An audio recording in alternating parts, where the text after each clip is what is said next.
from evil.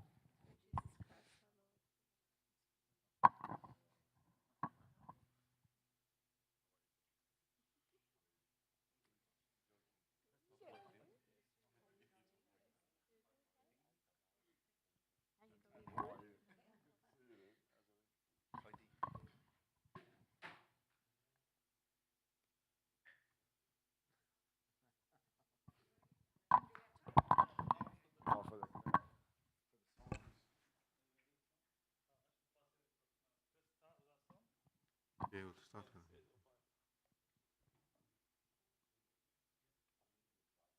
It's on the side, yeah. Yeah.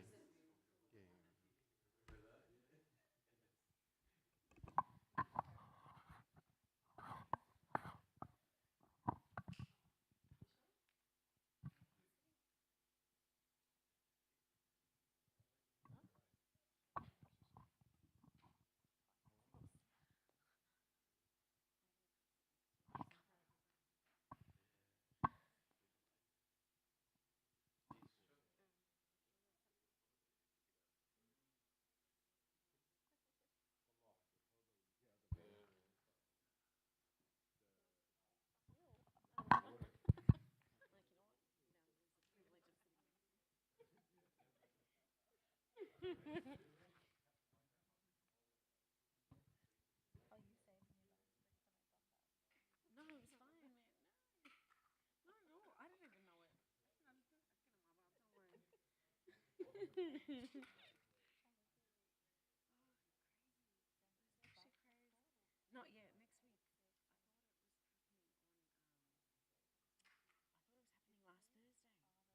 I thought it was happening last Thursday. Lucky I didn't. I found out that it wasn't because I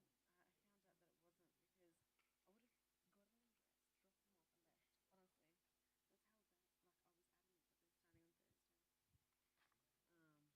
dropped them off, and left. Honestly, that's how bad. Like I was adamant that they're starting on Thursday. Um, yeah, I know. Look, this one I need because gosh, I definitely I want to find a short one because they might start soon. Imagine this one. See? Maybe.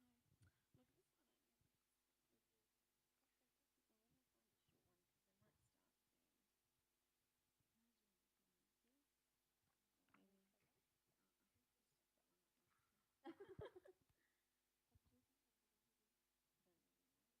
don't really know. What is it? Yeah. Oh no way.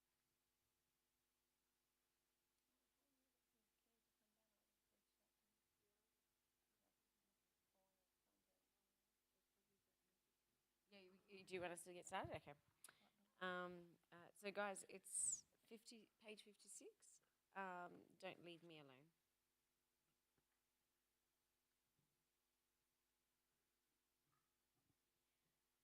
No, don't leave me alone, oh my faithful shepherd. Guide me, dear master, and be unto me a helper. I am, O Lord, without you, nothing at all. I am, O Lord, without you, nothing at all. So take my right hand, O Lord, guide me in your way forever. My right hand, O Lord, and guide me in your way forever. And don't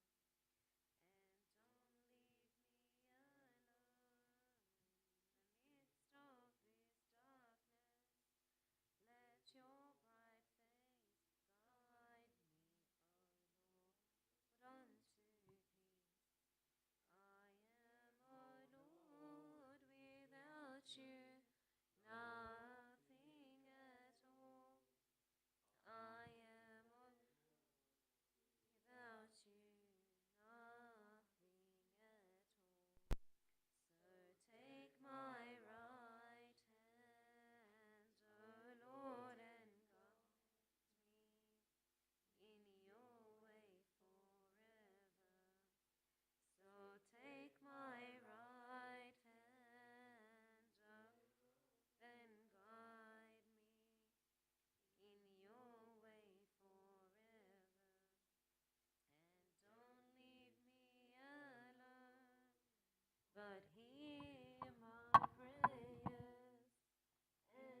Amen. If I move out of this position, tell me to get back.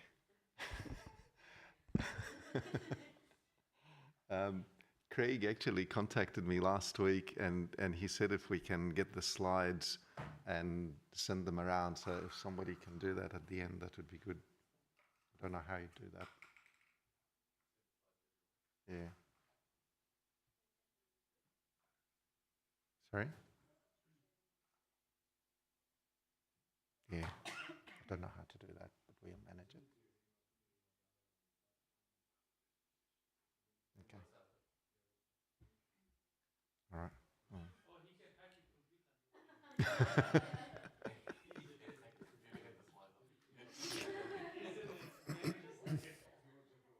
All right, we're talking about salvation of the family, or salvation generally.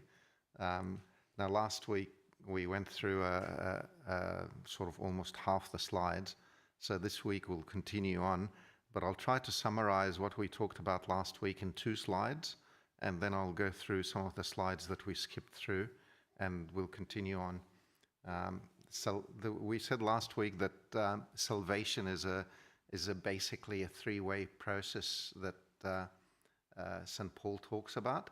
The first one is justification, and then sanctification, and then glorification, and that is what salvation is all about. So it's a 3-process thing.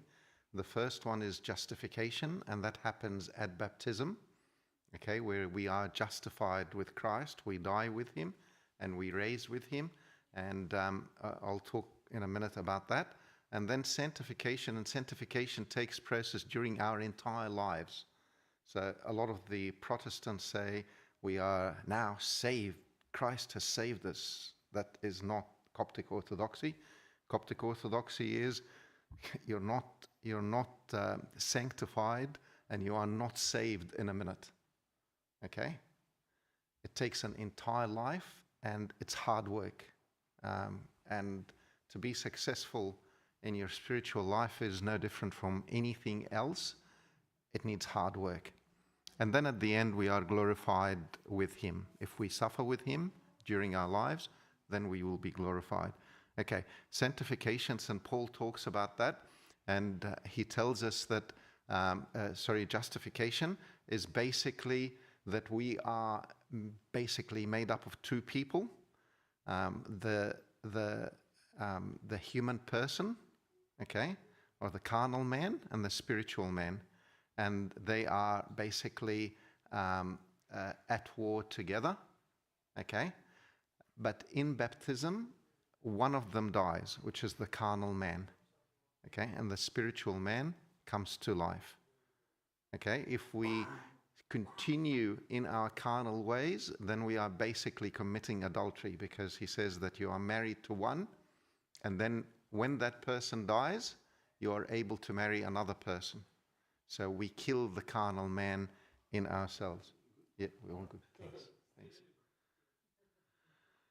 Okay, this is the area where we stopped at last time, or we went through it in a bit of a rush. Okay, the battle.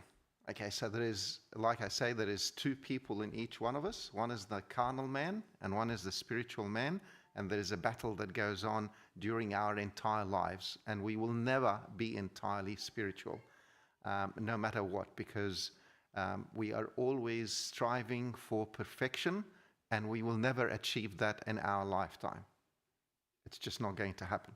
But what happens is that we get better and better and better during our lifetime. So in Romans 7, St. Paul tells us that he himself is struggling. He says, "For I delight in the law of God according to the inward man." Okay, so the inward man wants to do the will of God. "But I see another law in my members, warring against the law of my mind, and bringing me into captivity of the law of sin, which is in my members." So sin is inside us. Because we are carnal, we're human. We are very prone to committing sin. Okay? But there is a battle that goes on. Okay, now I want to go a little bit more into this battle and what it is that affects this battle. How do you win the battle? Okay, so this is a bit of a picture our body is a temple for God, or it's a temple for the world. Okay? Now, what we do with our body is that we feed it. Okay? So we feed it food and water and all these sort of things, and air. Okay? So all of these things are physical needs that everybody has. Okay? But then what we take in from our surrounding affects our hearts and our minds, okay, through our senses. Okay, so there is a battle going on. There is 5 senses, and all of these senses affect our mind and our heart. Okay? It says what we let in determines who lives in the temple that God has given us. Okay, so you've got there on the side, you've got your brain and your heart in the middle there, and you've got on one side your eyes, your touch, your ears, your mouth, and your nose. And these affect the way we think and the direction in which we think and how spiritual we become. So if you expose yourself, your sight, to pornography, then you're not going to be spiritual because you're taking in rubbish, so you will get out rubbish. Okay? If you have a strong desire for food and you're feeding yourself all the time, then again, you're moving away from God. Okay? On the other hand, you can use your sight to bring you closer to God. Okay? If you expose yourself to watching spiritual movies, you are bringing yourself closer to God. But generally speaking, we will see these senses as affecting us in this world negatively, because we are surrounded by negatives. Okay? The whole world around us has become very corrupt. Okay, now the other battle on the other side, we've got basically 4 elements that bring us closer to God and closer to sanctification, to righteousness. Now these 4 elements are prayer, reading the Bible, communion, and doing good deeds. Okay, so these 4 things are very clear in the Bible. When somebody went to Jesus and he said to him, "What must I do to gain eternal life?" He said, "Follow 2 things. Love the Lord your God and love your fellow man." Love your fellow your God. Loving God is fairly straightforward. If you love someone, you talk to them through prayer. You want to know about them through reading the Bible. And finally, you want to be united with them, which is through communion, where we become one body with him. Okay? In Luke chapter 6, he says, "A good man out of the good treasure of his heart brings forth good, and an evil man out of the evil treasures of his heart brings forth evil." Okay, so this is just an overview of our bodies, the temple, okay? And now we're going to look in a bit more detail at how sin works in us, okay? I started this last week, but I'm going to go back one step and we'll start all over again. Understanding sins. We understand sin through James chapter 1. He says, "But each one is tempted when he is drawn away by his own desires and enticed. Then when desire has conceived, it gives birth to sin, and sin, when it is fully grown, brings forth death." Okay, so we decided to split this up into sections, and the first verse, we've put an equation for it. Temptation equals desire plus opportunity. Okay, so how do we change our desires, and how do we change the opportunity? Okay, so if you've got a desire, if you desire something and you've got the opportunity, like if you really like a particular type of food and you're fasting, okay, if you don't have it in front of you, and I think I mentioned it last week, in Ramadan in a lot of the Islamic countries, they basically, we were in the United Arab Emirates, what they do is they have lots of tourists there, but they put screens in front of all the restaurants so people can go in, but it's hidden. You can't see it. Okay? So if you have a desire and it's not there, like if you've got a desire for money and there is no money to steal, you're not going to steal it. If you've got a desire for, and that's why I always say to young kids, if you have an attraction to a particular girl, don't ever be alone with her, because you're tempting yourself. Okay, so try and cut it off, move away from the sin. And there's lots of examples in the Bible of that. Joseph and David, they were very holy men, but Joseph had no desire to sin. And one of the things I spoke about last week was the fact that he was keeping busy all the time. Okay, he had so many things to do. He went in a different country and he was learning a new language and new traditions and all the rest of it.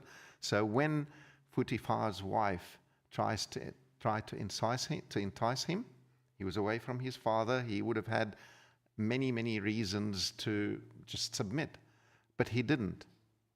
Okay, because his desire was not there. He had strict rules for himself, and he followed those rules, which is the law of God. Okay? David, on the other hand, it was a time of war during summer, and people were going out to battle. But he decides he is going to stay at home and send Joab, his commander of the army, to fight the battles for him. And while he wakes up, he stays in bed, and he woke up at lunchtime and he starts to walk on top of the roof, and he sees something. He sees Bathsheba bathing, desire, and then he sees, so he's enticed, and then the sin comes later on. Okay? So temptation equals desire plus opportunity. Okay, let's talk about desire of things. So money, vengeance, gluttony, sex, and so many other things. But this is just a few examples. I'm going to try and go a little bit faster here. Control your desires. That is the first step. If you don't have the desire, then sin doesn't come around at all. So controlling your desire, controlling your feelings, and being very strict with yourself. It's just like building a wall around your heart. Okay? And nothing is going to affect that because you've got a wall there. So Solomon tells us, whoever has no rule over his own spirit is like a city broken down without walls. Okay? So it's protecting you. That desire is protecting you. And it is discipline. Okay? Every one of us has a discipline, and they have the ability to say no to themselves. Okay? But we choose not to do it. So if work expects you there at 8 a.m., you wake up early in the morning and make sure that you are there on time. Why is it that when church starts at 8 a.m., we come in late? Why is it that people come to the meeting late? All these sort of things. We're not committed. Okay? And I really like, I've mentioned this a few times before, Pope Shenouda used to say it. He says there is only one difference between us and the saints. Remember what the difference is? Does anybody know? Yeah, they took it seriously, and we don't. They took it seriously. Okay, so 6 steps to controlling your desires. The first one is grow with your connection with God. The closer you get to God, okay, the more you love Him, the less you will sin, automatically. And it's written quite a few places in the Bible, and in Jesus himself, he says, if you love me, you will follow my commandments. And if you love your wife, you will do what she likes. If she loves you, she will do what you like. Okay? So if we grow in our love to Christ, we will automatically do what is good. Okay? Guard your senses.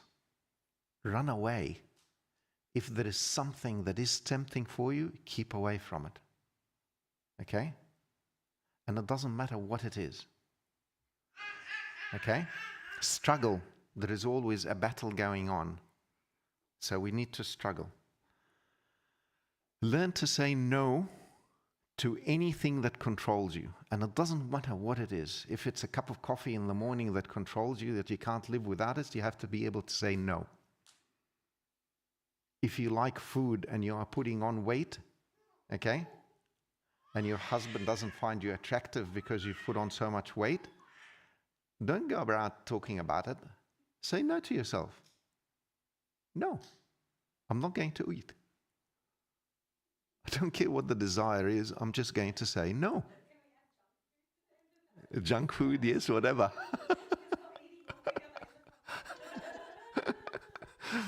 There is this overweight guy. It's not always girls. Some of us get very overweight as well. And he said he's going in his car and he likes donuts. And there's this donut shop. And he says, I'm going to drive. He's going to work, and he says, I'm going to drive in front of the shop. And Lord Jesus, if I find a parking spot, then you want me to have one. If I don't, then I'm going to go straight past it. So he goes around, and there is no parking spots. So he goes around the block and around the block and around the block. And eventually, and then he says, "Thank you, God." You know. Okay, so we need to struggle.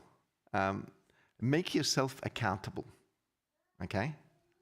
We do that with our work. We make ourselves accountable. We review ourselves all the time. So we need to take account of what we've done. Okay, and finally, and this is really important, I don't think anybody will change unless they appreciate the sacrifice that was made for them. And I think a good example of that is the adulterous woman who had the Jews run after her and they wanted to stone her to death. And Jesus came and he says to her, "Go and sin no more." That feeling inside you that you are deserving of death is something that each one of us needs to feel, otherwise you will not change. We need to feel that we are deserving of death. If you sin, then, yeah.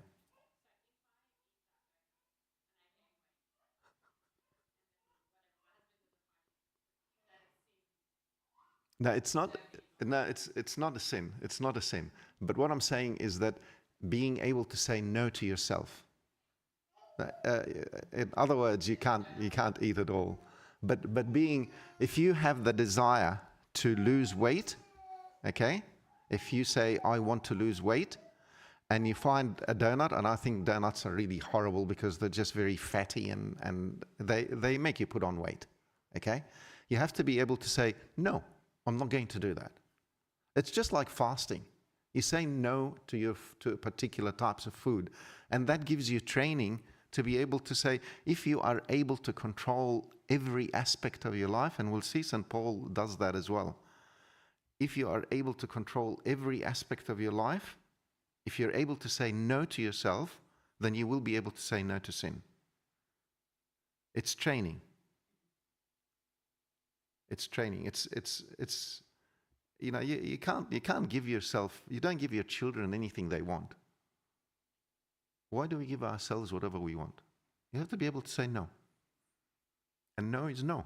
It's not a sin. If you eat the donut, it's not a sin.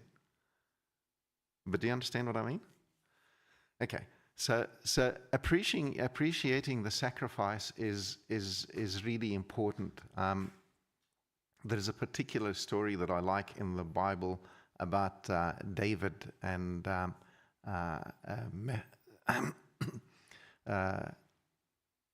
Saul was the king of Israel, and he had a grandson whose name was Mephibosheth. And when kings take over a kingdom in those days, what happens is that they would execute every member of the family of the king before them, so that there's no risk. That was common practice. Okay? Mephibosheth was the only surviving descendant of Saul. Everybody else was killed except him. Okay? And what happened is that when his nanny heard that David had become king, she took him and she ran away.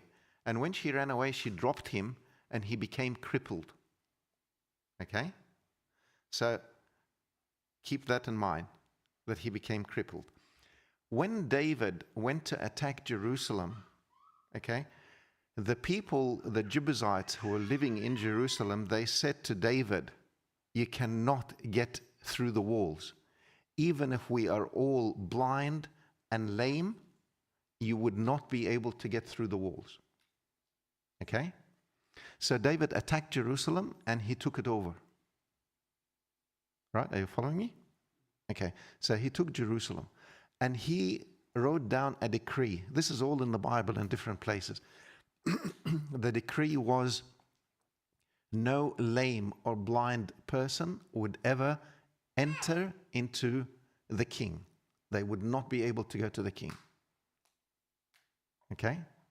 Now, when David eventually becomes king, he looks for descendants of Saul.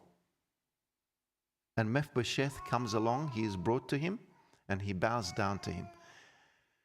Mephibosheth is lame. He is not supposed to be in the presence of the king, and he is a descendant of the previous king, and he deserves to die. And David says to him, Mephibosheth, from now on, you will eat at my table, and all of the possessions of Saul I will give back to you. Again, that feeling that you are deserving of death, and Jesus gives you the opportunity to live again.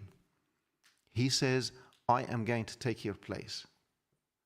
If we don't actually get that feeling that we are deserving of death, okay, and he is taken over that death, then you will never feel that change. If you don't feel like your husband loves you, why would you change for him? Okay? We need to feel that love. We need to appreciate it. Okay. So we'll go back to understanding sin. Okay. So this is the second part. He says, so you've got temptation is made up of what? Desire and opportunity. Okay? So you haven't sinned so far. You've got the desire and there's an opportunity there. Okay? Now the next bit. Then when desire has conceived, it gives birth to sin. Okay? So here again, sin is equal to temptation plus action. So you're tempted and then you act on that temptation. Okay? And here, I'll tell you a story, and you probably know this quite well. It's from the Bible. Has everybody's heard of Ahab and Jezebel? Yeah.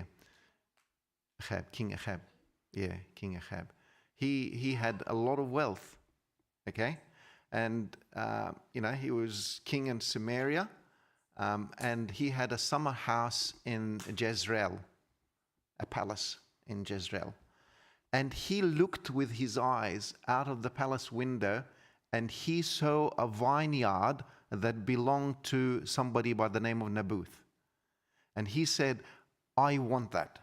He saw it with his eyes, he's tempted, and he says, I want that.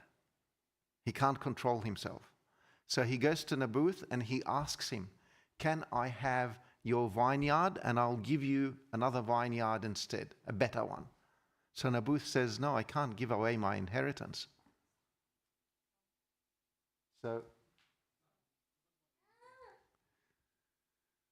So Naboth goes to his bedroom and he closes the door behind him and he starts to cry like a little child because he's not getting what he wants. So Jezebel comes along and she says to him, why are you sad, O king? You are the king of Israel. What is your problem? What do you want? So he says, I want the vineyard of Naboth. And Naboth said no to me. So he said, what's the problem? I'll get it for you. So she arranges a fast. And she says, after the fast, we are going to have a feast. and we will invite Naboth to the feast. And we're going to get two scoundrels, and we're going to have the scoundrels claim that he cursed the king and God and the king. So they did all this, and these two scoundrels said, Naboth cursed God and the king. So what do we do about it? We execute him. They took him and his children and they stoned them to death. And Jezebel went to Ahab and she said to him, go and take over the vineyard. Naboth is gone. He's dead. Take over the vineyard. So he desired something. It was in front of him. The opportunity was there, and he acted on it. Or Jezebel acted on his behalf. And what happened as a consequence? God spoke to Elijah, and he said to him, go and speak to Ahab. He is in Naboth's vineyard. So Elijah goes to Ahab, and he says, what are you doing here? This is not your vineyard. In the place where the dogs licked the blood of Naboth the Jezreelite, there they will lick your blood also. And every member of your family who dies in the field will be eaten by birds, and every member of your family that dies in the city will be eaten by dogs.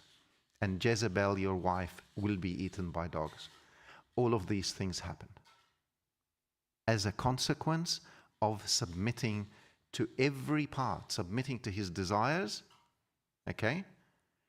Being tempted, having the opportunity and not moving away from it, and finally submitting to the sin. And he lost everything. Okay, so far so good. Now we go to the final bit. And sin, when it is fully grown, brings forth death. Okay? And the equation for that is sin plus sin plus sin equals death. Okay? You become basically entrapped by sin. Okay? You become chained. You can't get away from it. And this applies to any sin.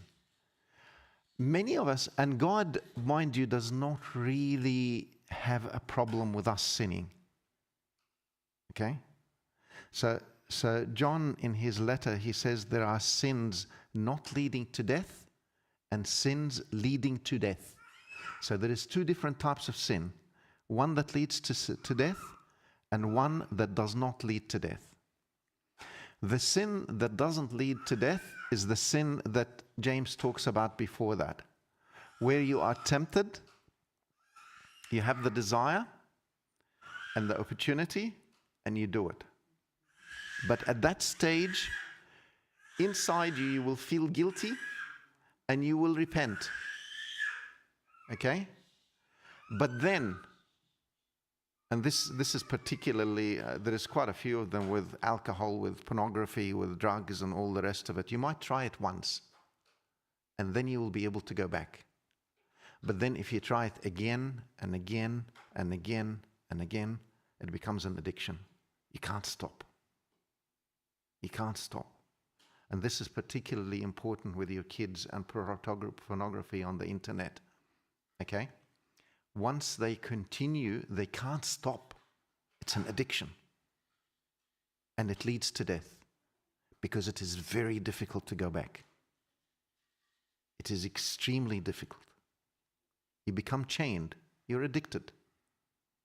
And some of these addictions, pornography, alcohol, marijuana, hard drugs, gambling, homosexuality, food, mobiles, TVs, all of these things are, for many of us, are actual addictions. And the world encourages these addictions. And then it's difficult to get away. It's not impossible, but it is difficult. Okay. So why is it so hard? Why is it so difficult? Okay, let's go through a few things. It's difficult to avoid exposure and corruption of our senses when we live in the midst of a crooked and perverse generation. Okay? It's just like Lot. He was a righteous man, but he was living in Sodom and Gomorrah.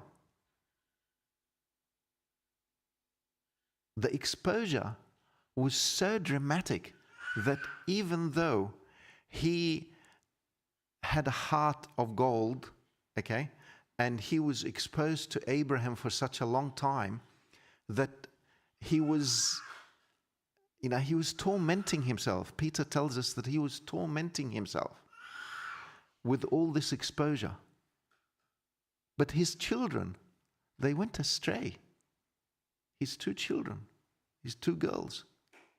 When they left Sodom and Gomorrah, do you know what happened with the two girls? The two girls were so corrupted that they ended up getting their father drunk, and they both slept with him. His daughters. Okay? Because of the fact that they were exposed to so much corruption. Now, sometimes we think to ourselves, homosexuality on TV and all of these sort of exposure that we get, and changing sex and all this rubbish that we're exposed to nowadays, and we talk about, we think it doesn't affect us, but it does affect us, and it affects our children, and it makes sin acceptable. So we need to be careful what it is that we expose ourselves to.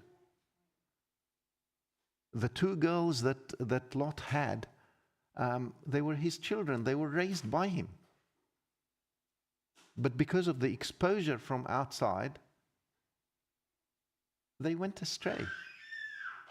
And they ended up having two boys, Moab and Ammon, which became a thorn for Israel that through entire history.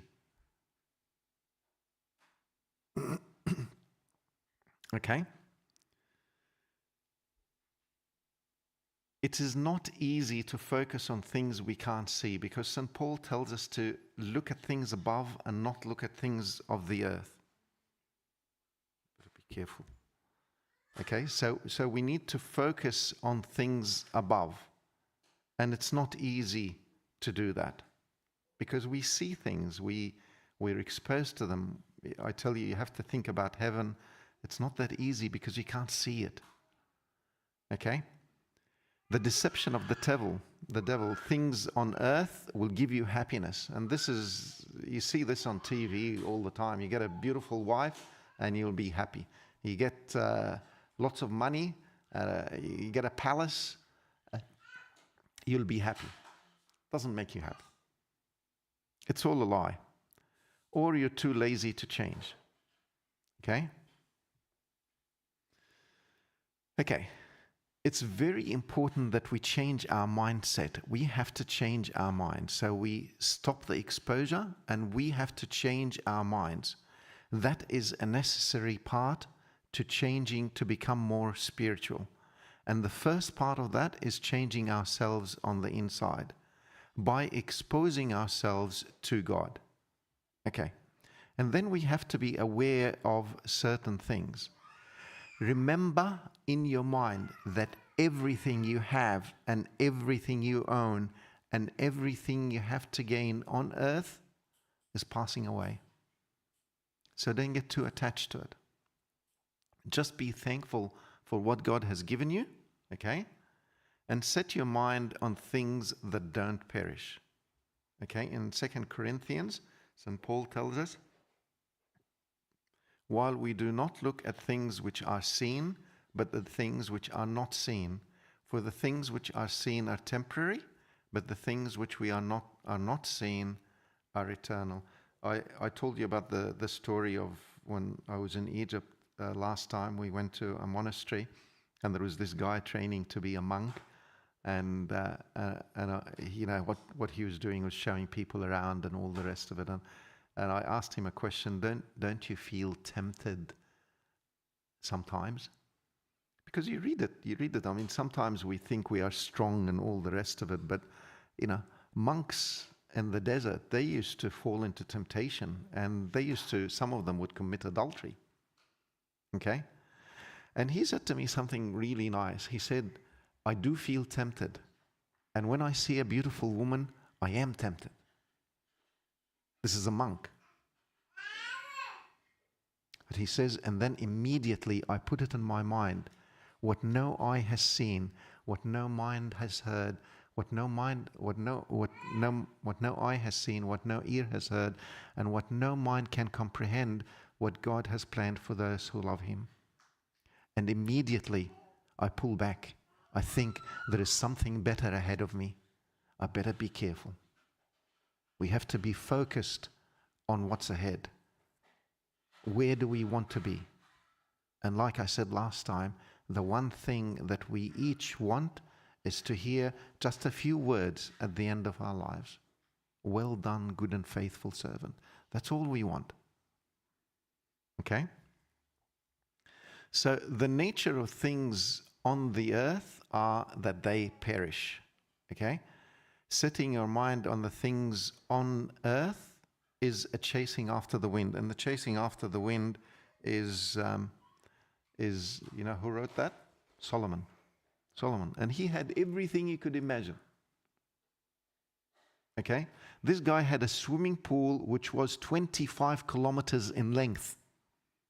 And it was decorated with brass horses and lions, and you know, he had everything that you could imagine. And a beautiful throne. He had 700 wives and 300 concubines. Solomon became king at the age of 20 and he died at the age of 80. 60 years, 1,000 wives. This guy was getting a new woman every 3 weeks. I worked it out. Every 3 weeks he was getting a new woman.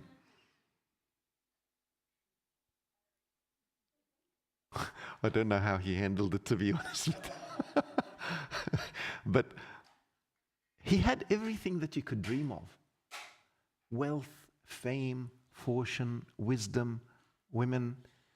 What possible thing could you, what else could you have? And then at the end of it, he says,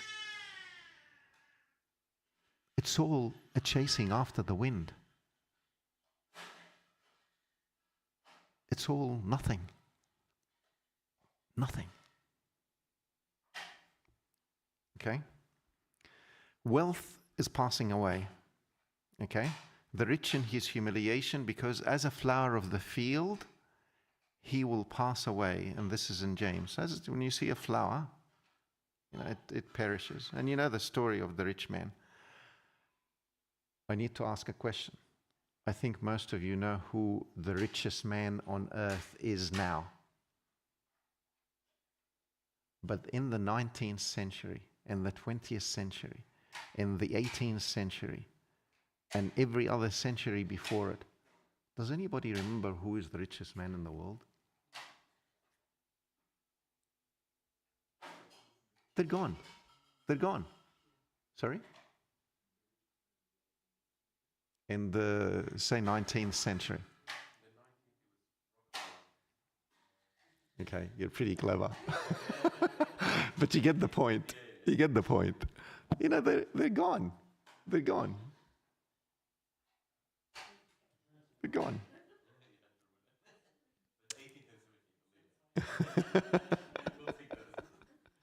It's like the rich fool.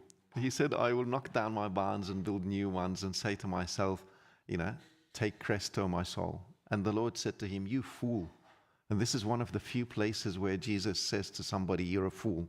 He says to him, you fool, this night your life will be taken away from you. And everything that you have done, for whom will it be? He didn't plan for his eternity. Lust is passing away, and we hear this in church every week. The world and its lustful desires will pass away, but those who perform the will of God abide forever. Okay? And, you know, if you've got the most beautiful wife in the world, give her 30 years and she's probably going to be as ugly as you can get. Maybe 50 years. But you can see it. You can see. I mean, when I look at the pictures of my mother, when she was a bride, she was Gorgeous. She was really beautiful. And now, I mean, it's all, this is all superficial, but it's right. The lust disappears. It's gone. It's gone. And then you end up in the grave and the worms eat you. Nothing. They all passed away too. The whole world is passing away, and in Revelation it says, this is John, it says, I saw a new heaven and a new earth, for the first heaven and the first earth passed away, and there is no longer any. Okay, so it's all going. Okay. The devil tries to deceive you. It tells you that it will give you happiness. It's going to go on and on and on. And it's not true. The first deception is the deception of time. You think, I lived yesterday and the day before, so I'm going to live tomorrow and the day after. No. It's an assumption. See then that you walk, this is in Ephesians, see then that you walk circumspectly, not as fools, but as wise, redeeming the time, because the days are evil. You don't know when you're going to die. You don't know that. You could go out of here and go to bed tonight and not wake up in the morning. Because he comes as a thief. You don't know. But the devil tells you that you will live on. And we remember this every time we come to a funeral. We think to ourselves, I better be careful because I'm going possibly to die. But the devil takes that away from you. One of the biggest wisdom that you have, okay, and you need to keep in mind, is that you will die. Keep it in your mind, you will die. We don't think about it. We think about it when we come to a funeral, but a few hours later, it's all gone. We live our lives. It's a deception. Deceit of glory. And when you pray, you shall not be like the hypocrites, for they love to pray standing in the synagogues and on the corners of the streets, that they may be seen by men. Assuredly, they have their rewards. This is in Matthew, in the Sermon on the Mount. Glory. It's not lasting. It's not lasting. I think I mentioned to you a few times about Einstein. He had a horrible life. Where is his glory? The pleasures, and this is a big deception that the devil plays. We see it on TV all the time, and all the pleasures and the nice houses and all the rest of it. But she who lives in pleasure is dead while she lives. This is in the first letter to Timothy. Some of us think that we are alive, but we're actually dead. It's a deception. And many of us are dead because we have no connection with God. It's a deception. Everything that you see in front of you on earth is a deception because it will not last. It's all going away. You will lose it all. One person that you probably all know this story, Alexander the Great. He was one of the greatest people on earth. He had one of the biggest kingdoms, biggest empire to ever exist, Alexander the Great. And then when he died, at a very young age, he said to them, when I die, make sure that my hands are out of the coffin, so that people would see and know that I came into the world empty-handed and I go out empty-handed. Nothing.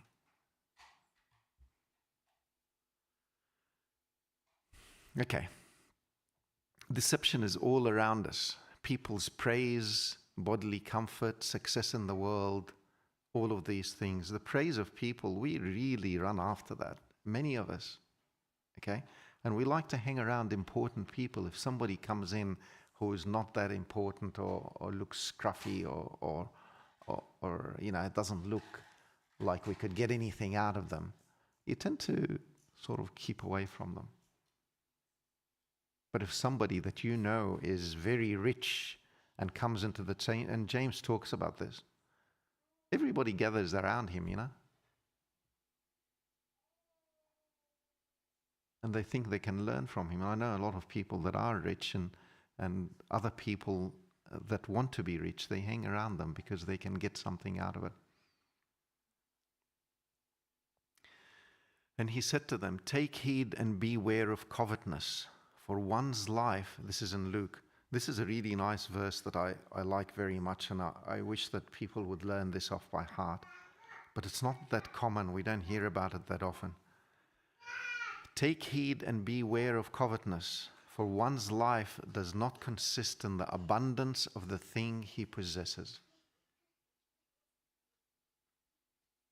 I'll read it again because it's so nice. I like it. Take heed and beware of covetousness. Covetousness is where you see something and you want it. Okay? You've got the desire and you see it and you want it. So you want to, it's covet. You see somebody's wife and you like her and you want. It's in the Ten Commandments. Do not covet your neighbor's wife or donkey or anything else. Beware of covetousness, for one's life does not consist in the abundance of the things he possesses. Luke 12. And glory be to God forever. Amen.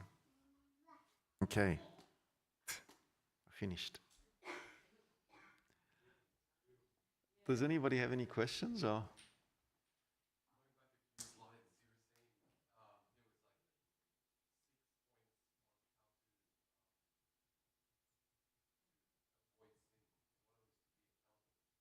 Yes. Okay. I think for, I'll give you an example.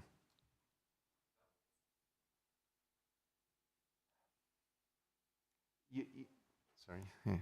You need to let's say you are committed to reading the prayer before sleeping every night. Okay? And you read it one night, but you've got lots of other things in your mind, and you're not focused at all. You don't understand anything. You read some of the Psalms. Out of the depth I have cried to you, O Lord. Lord, hear my voice. Let your ears be attentive to the voice. And you don't. It's just words. You're reading words. You're not focused. Okay? And then you finish your Psalms.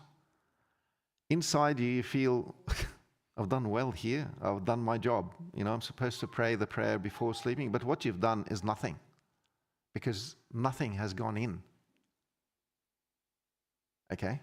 If you go to work and you are busy all day, but you're actually not doing anything, then you're wasting your time. And what do you have to do? You have to go back and work later in order to finish the work that you have to do, because you're hired to do a job. You're getting paid for that. There needs to be consequences to you reading the Psalms and not understanding. There needs to be a punishment. And the punishment comes from you. You say, okay, I read the Psalm and I didn't understand anything. Nothing went in. I'm going to read it again. It didn't go in. I'm going to read it again. Until something sinks in.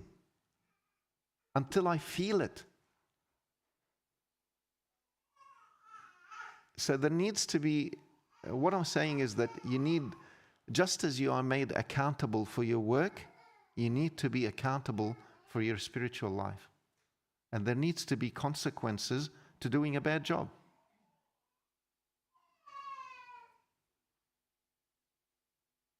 Do you know what I mean? I know it's a bit hard, but we do it. We do have control over our minds. We can control it. But it just takes training.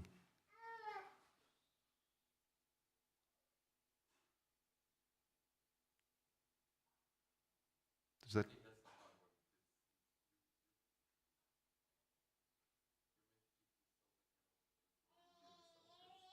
Then, sorry, say again? You keep yourself accountable, but because it's between you and yourself, you take it easy on yourself. Yeah. It's the problem is that we don't think God is important. That's the problem. We don't. We say that He is, and He is our God and all the rest of it. But reality is He's not important. And you look at it from, a reality. We don't really. Let's put it this way: if you were engaged to Heidi, okay, and you've got a date, would you turn up an hour late? Why? Because she's important to you.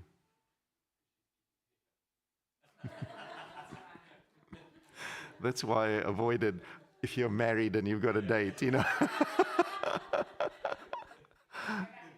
the struggle is real. So it's number 3 there. Yeah. I think we need to we need to work hard on getting closer to God, and we need to take it seriously. If we don't take it seriously, we're not going to get there.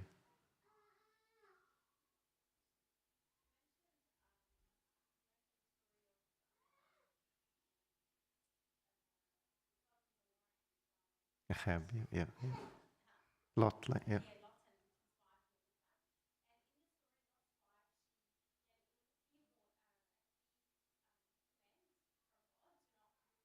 Yes, yes, yes.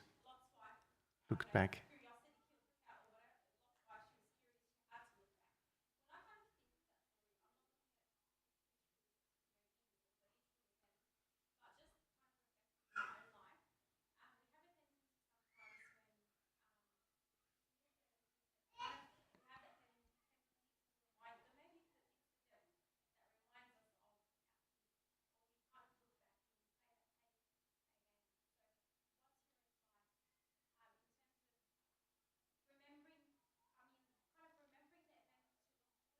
Mm.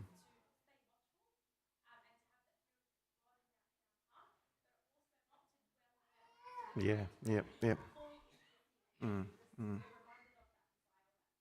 mm. There is actually, Abs, you're a deacon, aren't you? You're a deacon? Yeah. Because there is a section that Abuna, in the mass, Abuna says, Abuna. Well, you guys might remember. He says something about the thought of sin leading to death. I can't remember the exact wording, but in the mass he says, avoid the thoughts leading to sin, because you can't think. See, if you think about the details of sin, it could actually lead you to more sin. Okay? Let's say somebody is addicted to, I don't know, to particular foods. Okay, he loves donuts. Okay. No, I actually don't.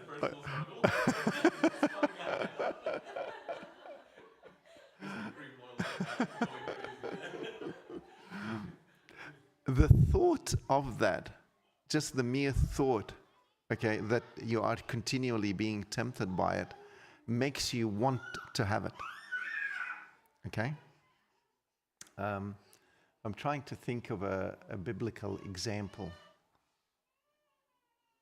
I can't think of anything right now.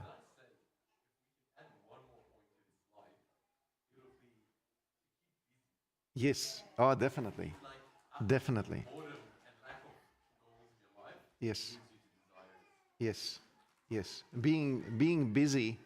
I mean, let's put it this way. One of the things that I am doing at the moment, because I have thoughts about many things.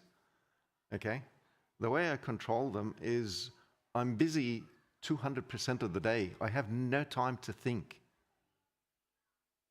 Okay, and you guys all know that I lost my wife, and the thought of that and the way it happened and all the rest of it is really hard. So if I keep thinking about it, it's just, it's going to affect me spiritually. Yes.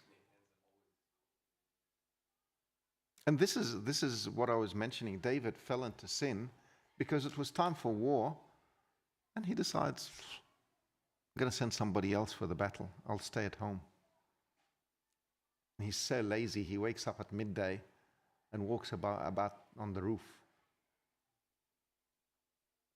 You have to keep busy.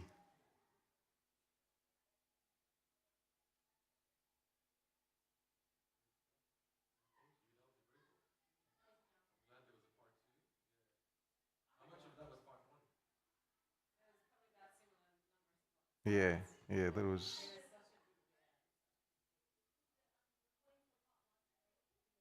Mm.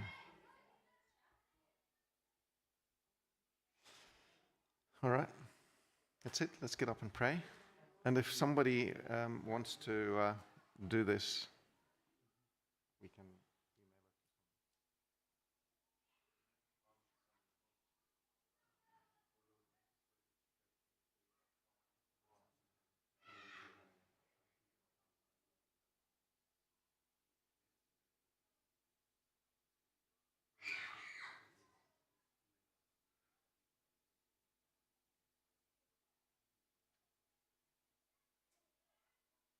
Guys, before you go, we've got an interesting month coming up.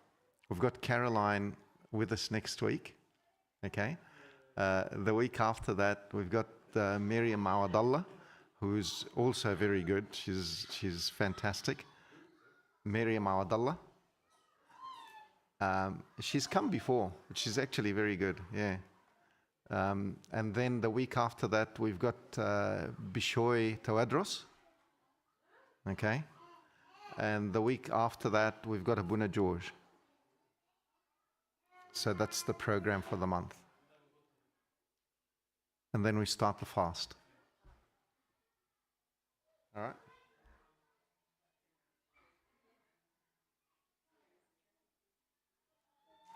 Okay, so. Yeah,